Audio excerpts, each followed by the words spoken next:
Salah satu kitab yang saya suka banget, yang isinya adalah kumpulan hikmah-hikmah, kumpulan kata-kata yang bijak dan penuh dengan kebaikan, itu adalah kitab Al-Hikam yang ditulis oleh seorang ulama besar dari Mesir yang bernama Ibnu Athaillah As-Sakandari.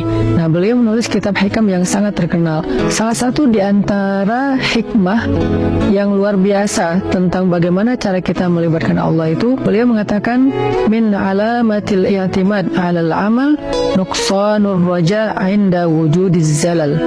Salah satu di antara tanda-tanda orang terlalu bergantung kepada ikhtiar, bergantung kepada amalnya, bergantung kepada perbuatannya, bergantung kepada usaha dirinya adalah nuqsanur raja', berkurangnya harapan kepada Allah inda wujudiz zalal, ketika ada masalah dalam hidupnya. Maksudnya apa? Seringkali kita gini, kita tuh jadi kayak berani berharap yang baik-baik kepada Allah kalau apa yang kita harapkan itu masih logis. Jadi kita kayak tahu gitu gimana cara mengikhtiarkan hal itu, kita tahu bagaimana cara mendapatkan hal itu, sehingga kita masih berharap kepada Allah, ya Allah mudahkanlah saya. Misalnya kayak kita udah ngerasa bahwa insya Allah saya layak mendapatkan pekerjaan itu, sehingga kita mendaftar di sebuah perusahaan. Kita masih berharap pada Allah supaya Allah mudahkan urusan kita. Tapi ketika ternyata kita ditolak sana sini, kita ketuk setiap pintu-pintu di bumi, ternyata nolak kita sehingga kita nggak punya kerjaan, kita tiba-tiba jadi putus asa, jadi nggak berharap lagi, jadi nggak optimis, karena ngerasa kayaknya pintu-pintu bumi udah tertutup, karena ngerasa kayaknya ikhtiar kita itu udah mentok, kayaknya udah nggak ada lagi perusahaan yang bisa kita hubungi. Sehingga ketika pintu-pintu di bumi udah tertutup, kita jadi berkurang juga harapan kita kepada Allah. Padahal orang yang baik dalam melibatkan Allah dalam hidup itu justru di saat pintu-pintu di bumi tertutup, dia masih berharap kepada Allah. Di saat itulah Allah terlibat.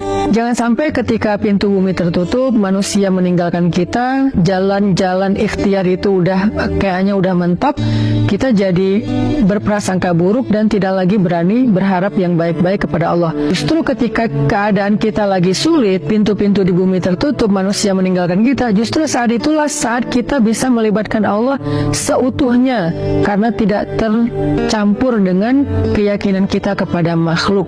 Dan saat itulah saat yang paling ajaib, saat kita mentok. Maka harusnya ketika kita mentok, ketika kita merasa kayak nggak ada harapan di antara manusia atau di bumi, kita justru semakin besar harapannya kepada Allah Subhanahu wa taala. Dan itulah cara paling ajaib melibatkan Allah dalam urusan kita. Ada nasihat dari kisah Nabi Yusuf alaihissalam di dalam surat Yusuf, ketika Nabi Yakub meminta kepada anak-anaknya mencari Nabi Yusuf dan mencari adik mereka yaitu Bunyamin. Nabi Yakub bersabda, "Ya bani yadhhabu fatahassasu min Yusuf wa akhihi فتحسسوا من يوسف وأخيه ولا تيأسوا من روح الله إنه لا ييأس من روح الله إلا القوم الكافرون." Wahai anak-anakku, kata Nabi Yakub, pergilah dan carilah kabar tentang Yusuf dan saudaranya itu Bunyamin, dan janganlah kalian berputus asa dari rahmat Allah, dari pertolongan Allah, dari campur tangan Allah, dari keajaiban di sisi Allah. Sesungguhnya tidak ada yang berputus asa dari rahmat Allah kecuali orang-orang yang mengingkari kebesaran Allah, orang-orang yang tidak beriman.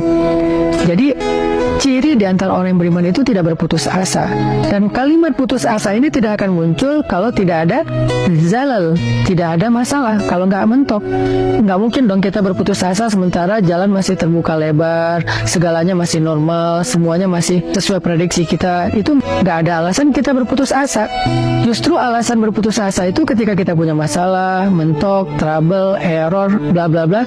Justru saat itulah kita rentan dengan putus asa. Nah, orang yang beriman di saat itu justru mereka bertambah yakin kepada Allah, tidak menjadi orang yang yai'as, menjadi orang yang berputus tersasar, karena orang beriman tidak pernah berhenti berharap kepada Allah yang baik-baik. Bahkan ketika ada masalah paling berat dalam hidupnya, saat itulah dia semakin berharap kepada Allah dan semakin bergantung kepada Allah. Dan saat itulah keajaiban Allah terjadi.